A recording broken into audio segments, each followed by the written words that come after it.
প্রমাণ করে দেখিয়েছে 2024 আন্দোলনের সময় গাজীপুর থেকে হাজার হাজার মানুষ সেদিন ঢাকা শহরে গিয়েছিল। এই যে আমাদের গণতন্ত্রকে যারা পুনরুদ্ধার করেছে, স্বাধীনতাকে যারা রক্ষা করেছে, গাজীপুরের মানুষের বিরাট একটা অবদান আছে। এই অবদানকে কোনোভাবেই বৃথা দিতে দেওয়া যাবে না। আর প্রিয় ভাই বোনেরা, আপনাদের কাছে আমার আরেকটা হক আছে। এই সেই গাজীপুর, এই সেই হাওয়ার মাঠ, যেখানে স্বাধীনতা যুদ্ধের আগে ছোটবেলায় আমি এই মাঠে অনেক দৌড়াদৌড়ি করেছি, এই মাঠে অনেক খেলেছি।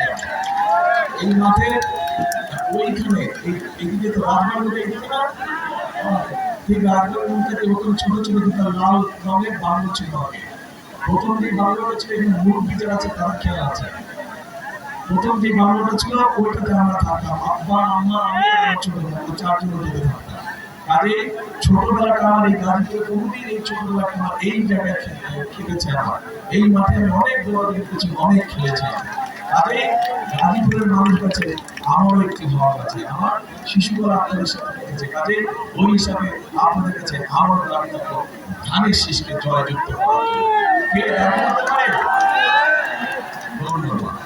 এখন প্রিয় ভাই বোনেরা, আন্দোলন হয়েছে, সংগ্রাম হয়েছে, স্বৈরাচার বিদায় হয়েছে দেশ থেকে। এখন হচ্ছে দেশ করার পালা, এখন হচ্ছে মানুষের ভাগ্য পরিবর্তন করার সময়।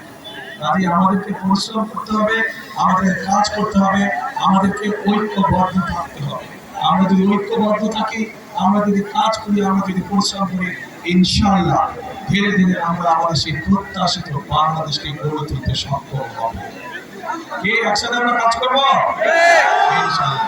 সেজন্যই আমি বলি, সেজন্যই আমি একটি কথা বলি, করবো কাজ, করবো দেশ, করবো দেশ, করবো কাজ, করবো দেশ, সবার আগে বাংলাদেশ। হ্যাঁ, সবার আগে বাংলাদেশ। কাজে সেই বাংলাদেশকে যদি গড়ে তুলতে হয়, তাহলে আমাদেরকে একসাথে থাকতে হবে, আমাদেরকে সঠিক লোককে ভোট দিয়ে জয়যুক্ত করতে হবে, যাতে তারা আপনাদের সমস্যার সমাধান করতে পারে, এলাকার মানুষের সমস্যা করতে পারে, এলাকার সমস্যার সমাধান করতে পারে। এবং আমাদেরকে সতর্ক থাকতে হবে, যেই অধিকার আদায় করার জন্য হাজার হাজার মানুষ জীবন দিয়েছে, সেই অধিকার যাতে ষড়যন্ত্র করে আর কেউ ছিনিয়ে নিতে পারে না। সতর্ক থাকতে হবে, সজাগ দৃষ্টি রাখতে হবে। প্রিয় ভাই বোনেরা, ইনশাআল্লাহ খাল খনন কর্মসূচিতে আপনাদের সাথে আবার ইনশাআল্লাহ দেখা হবে, কিন্তু সেটা 12 তারিখের পরে। আপনারা ধানের শীষকে জয়যুক্ত করলে পরে ইনশাআল্লাহ আমরা খাল খনন শুরু করবো। দেখা হবে ইনশাআল্লাহ। ঠিক আছে, ইনশাআল্লাহ। আল্লাহ হাফেজ।